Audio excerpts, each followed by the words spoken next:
refused to listen to my SIL and pay $2,000 for my brother's wedding. His Bridezilla Fiancée kicked me out of the bridal party. And my whole family turned against me. I'm a 28-year-old woman, and until recently, I thought I had a pretty good relationship with my family. We weren't perfect, but we were close. Or so I thought. It all started with my older brother's wedding. And now I'm labeled as the family's black sheep. Let me take you through this mess. My brother, let's call him Derek. He's 32. He's always been the golden child in our family. Successful career, charming personality, and now about to get married to his girlfriend of 3 years, Carol, 30. I was genuinely happy when they announced their engagement 6 months ago. Carol seemed nice enough, although I didn't know her that well. We've met a few times at family gatherings, and while we weren't close, we got along fine. Our family isn't huge, but we're tight-knit. There's me, Derek.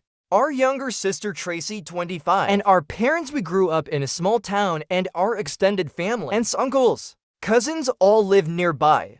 Family has always been a big deal especially for our mom. She's the type who wants everyone together for every holiday and special occasion. Dad's more laid back, but he goes along with whatever mom wants. When Derek and Carol got engaged, Mom went into full wedding planning mode. You think it was her wedding, not theirs. Carol seemed okay with it at first, probably because she didn't want to upset her future mother-in-law. Looking back, I can see the signs of trouble brewing. About 4 months before the wedding, Derek called me. He sounded excited, and I thought he was just calling to chat about wedding plans. But then he said he wanted me to be a bridesmaid. I was surprised because Carol and I weren't that close. But I figured she was trying to include me as family. I agreed, feeling honored and looking forward to being part of their special day. That's when things started to go downhill fast.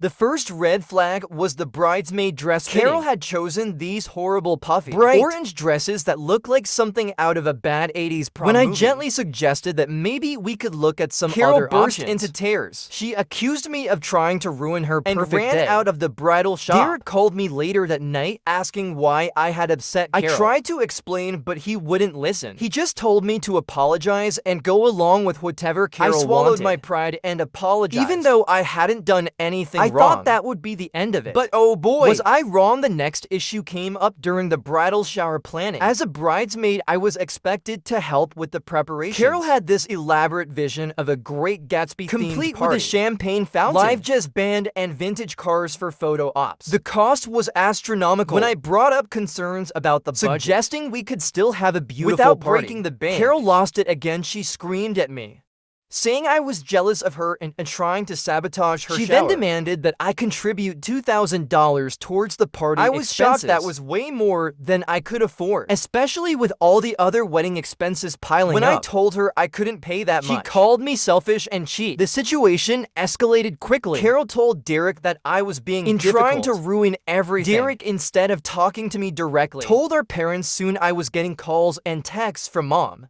Dad, and even our all aunts, telling me to just do what Carol wanted and stop causing problems. I felt like I was going crazy. How was I the bad guy here? I tried to explain my side, but no one wanted to listen. They all kept saying, it's just one day, and can't you do this for your brother? But it wasn't just one day. It was months of stress, unreasonable demands, and financial strain. The final straw came about 6 weeks before the wedding. Carol decided that all the bridesmaids needed to fit into the dresses she had chosen. She set up a group chat and started sending us daily workout routines and diet plans. She even suggested we all get small cosmetic procedures like Botox and lip fillers to look perfect for her wedding photos. I was furious. This was body shaming. Plain and simple. I told Carol that I wouldn't be changing my body for her wedding, and that her demands were inappropriate and harmful. She went ballistic. She kicked me out of the bridal party, calling me fat, ugly, and a terrible sister-in-law. I was hurt and angry, but also relieved to be out of the bridal party. However, the family drama was far from over. Derek called me yelling about how I had ruined and demanding that I apologize to Carol and begged to be let back into the bridal party. When I refused, he told me I was no longer welcome at the wedding. I was heartbroken. Not just because I was uninvited for my own but because my entire family seemed to have turned against me. Mom and Dad were furious, saying I was tearing the family apart with my selfishness. Tracy, who was still a bridesmaid, told me I should have just gone along with everything to keep the weeks leading up to the wedding were a nightmare. I was excluded from all family events and conversations. My phone was flooded with messages from relatives, some begging me to apologize, others berating me for being difficult. I felt isolated and betrayed. The day of the wedding came and I spent it alone in my apartment, scrolling through social media, and seeing all the happy photos of my family celebrating. It hurt more than I can express. I cried, I screamed into my pillow. I even considered showing up at the venue to confront them all. But in the end, I stayed home, feeling like an outcast from my own family. The day after the wedding, I woke up to a barrage of angry messages. Apparently, my absence had been the talk of the wedding. Carol had told everyone that I had tried to sabotage her big day, and that I had said horrible things about her. None of it was true, but it didn't matter in the eyes of my family. I was now the villain. I tried to defend myself, to explain what really happened. But no one wanted to listen. Derek told me he needed time away from me to heal from what I'd done. Mom said she was ashamed of me. Dad, who had always been my friend, just sighed and said he was disappointed. It's been 2 weeks since the wedding, and I feel like I'm living in a bizarre alternate reality. How standing up for myself turned me into the family pariah. I've always been close with my family. Now I'm the black sheep, the one they whisper about and avoid. I'm hurt, angry, and confused. For now, I'm taking some time for myself. I've muted the family group chats, and I'm not responding to the guilt-tripping messages. I need to figure out where I go from here. How I navigate this new family dynamic where I'm suddenly the outsider. I never imagined a wedding could tear a family apart like this. I always thought blood was thicker than water. But now, I'm not so sure. All I know is that I was not the same this person. All started. And my relationship with my family will never be the same either. Update when I want to start by thanking everyone who took the time to read and respond to my story. The support and validation I've received have been overwhelming and incredibly helpful during this difficult time. Many of you pointed out that Carol's behavior not just Bridezilla antics, but bordered on abusive. The comments about her body shaming and unreasonable financial demands really opened my eyes to how toxic the situation had become. I realize now that I wasn't overreacting. If anything, I probably should have stood up for myself sooner. A lot of you also expressed concern about my how sister she's Tracy. Coping with all of this. Your comments made me realize that I needed to reach out to her, which I'll get to in a moment. Thank you all again for your support and advice. It means more than you know.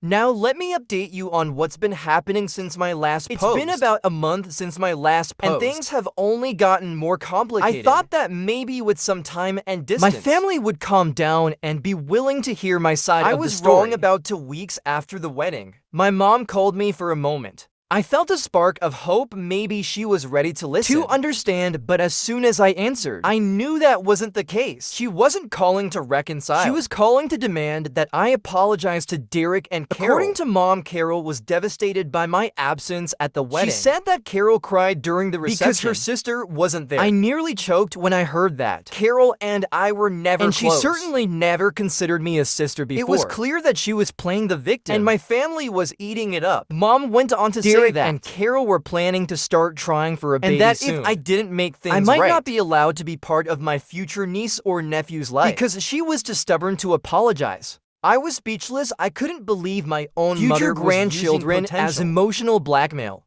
When I finally found my voice, I told her that I had nothing to apologize for. Wrong. I had simply stood up for myself against Carol's unreasonable and often cruel demands. Sometimes we have to apologize for the sake of family harmony. We don't think we're wrong. I ended the call soon after that, feeling drained and even more hurt than before. It was becoming clear that in my family's eyes, harmony meant everyone bowing to Derek and Carol's wishes, no matter how unreasonable. The next day, I received a long email from Derek.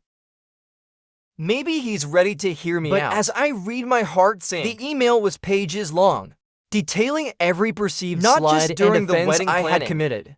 But apparently throughout our entire lives, of always being jealous of trying to steal the spotlight. He brought up incidents from our childhood, twisting them to paint me as the villain. According to Derek, I'd always been selfish and my behavior during the wedding planning was just the last straw. Was how he described our relationship. He wrote about how he had always tolerated me, how he had put up with my presence at family events. Reading those words, I felt like my entire childhood was being rewritten. Had our sibling bond been a lie, I didn't respond to the email. I couldn't. Every word felt like a knife to my heart. Anything I said would just be twisted and used against me a few days later. I ran into my sister Tracy at the grocery store. It was awkward to say the least.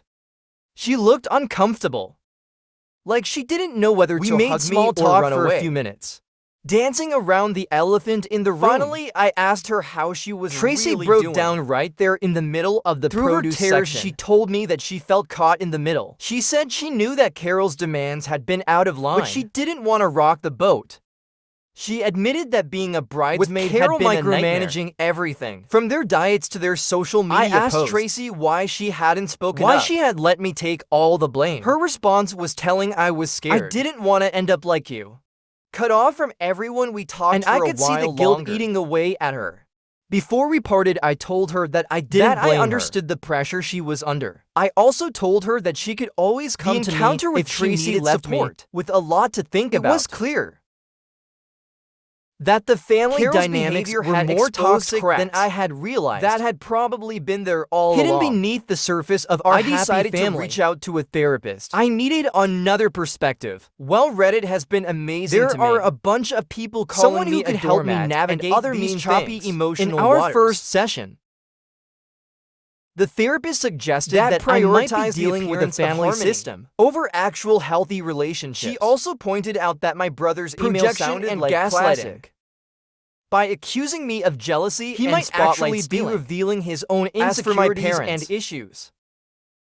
The therapist suggested that their behavior might stem from a deep. By pressuring me to apologize, they were trying to restore the status quo. Even if that status quo was unhealthy. It was a lot to process, but it also felt liberating. To have someone validate my feelings and experiences. For the first time in a month, I felt like I wasn't crazy. My perspective mattered. The therapist recommended that I maintain with my family while I worked through my feelings. She suggested writing letters to each family member. Not to send, but as a way of expressing my thoughts over the next week, in a safe space, letters to my parents and Tracy. I poured out everything I had been feeling. After writing the letters, I made a decision. I wasn't going to keep chasing after my family's for standing up for myself. And I wasn't going to let their twisted version of events become my reality. All family I needed time and space to heal, to rebuild my self-esteem, if any I wanted with my family in the future. It wasn't an easy decision. The thought of distancing myself from my family, even temporarily, was scary. But as I reflected on the events of the past few months, I realized that staying in close contact was interaction doing more left me feeling drained, hurt, and questioning my own worth. So I sent a brief message to my parents, Derek and Tracy. I told them that I needed some time away on my mental health interactions. I said that I love them, but that the current situation was too painful. The responses were mixed. Mom sent a guilt-tripping message about how I was breaking her heart. Dad simply replied, okay.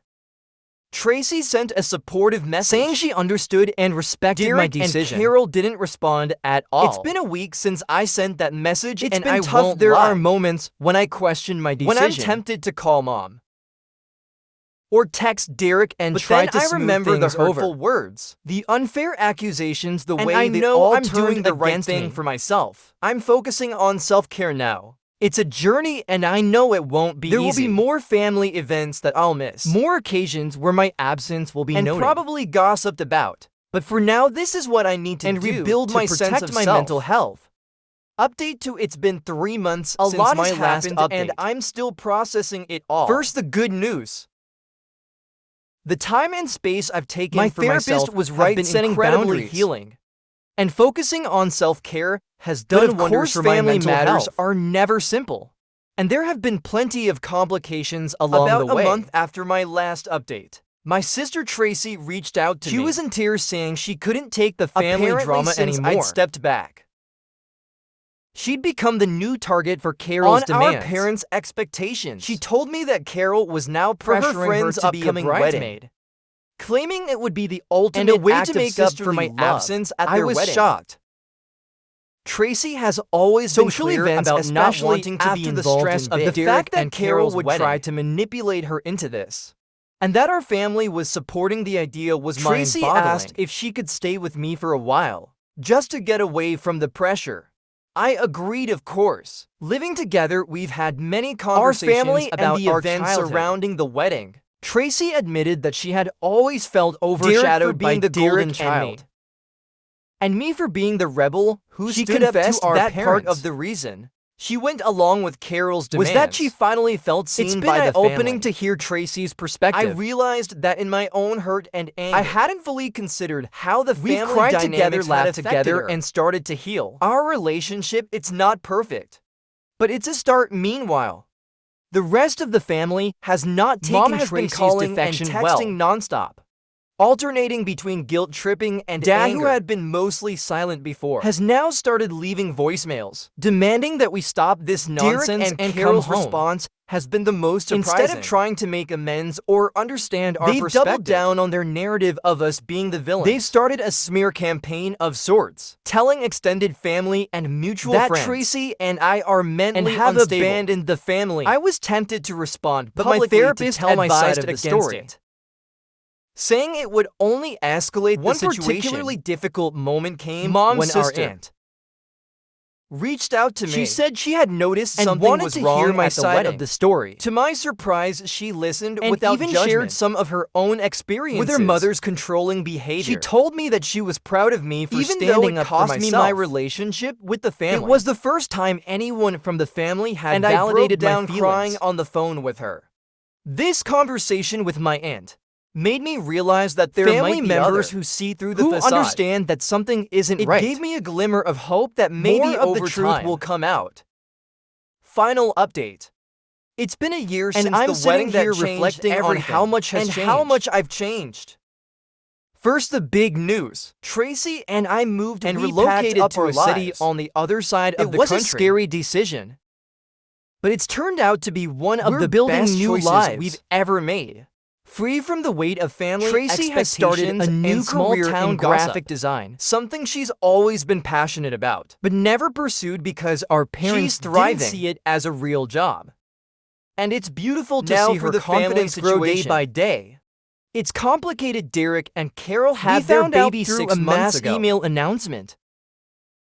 The message was cold, informal, like a business notification. There was no acknowledgement of the family rift. No olive branch extended, just a statement of fact. Here's his name and birth stats. I'd be lying if I said it didn't hurt. Despite everything, a part of me had hoped that becoming parents might soften the family, but it seems they're still clinging to their narrative of us as the villains in their story. Mom and Dad's reaction to our move was predictable. Accusations of abandonment, threats to disinherit us, but underneath the drama, I sensed a hint of fear. I think they're finally realizing that they can't control us anymore. Consequences. We've maintained minimal contact with our parents for major holidays and their birthdays, but we don't call or visit. It's a boundary we've set, and we're sticking to it. The extended family has been chosen to believe Derek and Carol's version of events and have cut us off. Some supported us. My aunt, the one who first reached out to me after the wedding, has become an unexpected source of support. She calls regularly to check in on us, and she's even visited us in our new city. Through her, we've been able to maintain connections with the parts of our family that matter to us. One surprising development came about my cousin's dad. Sister's son called me out of the blue. He was planning his own wedding and was feeling pressured by the family. He wanted to know the real story behind everything. I was cautious at first, but I decided to be honest with him. I told him everything: Carol's unreasonable demands, Derek's gaslighting our parents, enabling behavior. To my surprise, he believed me. He said he'd always said he couldn't put his finger on Derek and Carol. This conversation led to a mini-family rebellion of sorts, Derek and Carol to his wedding, which caused quite an uproar. But it also led to more family members reaching out to Tracy at me. It's bittersweet. On one hand, it feels vindicating to have more people understand the truth. It's reopened some old wounds. Therapy has been my lifeline. Painful memories. As for the future, Tracy and I are focusing on building our lives in another city. People who accept us as we are and we're creating new traditions, celebrating holidays in ways that feel authentic to us. Maybe someday there will be a reconciliation with my family. Carol will realize the harm they've caused and make amends. Maybe my parents will acknowledge their part in the dysfunction. But I'm no longer pinning my happiness on those maybes. Surrounded by people who love and support me for who I truly am is the greatest gift I could have given myself. I'm looking forward to the future. I don't know where this journey will take me next, but I know I'll face it with strength, self-respect, and the unwavering support of the family I've chosen.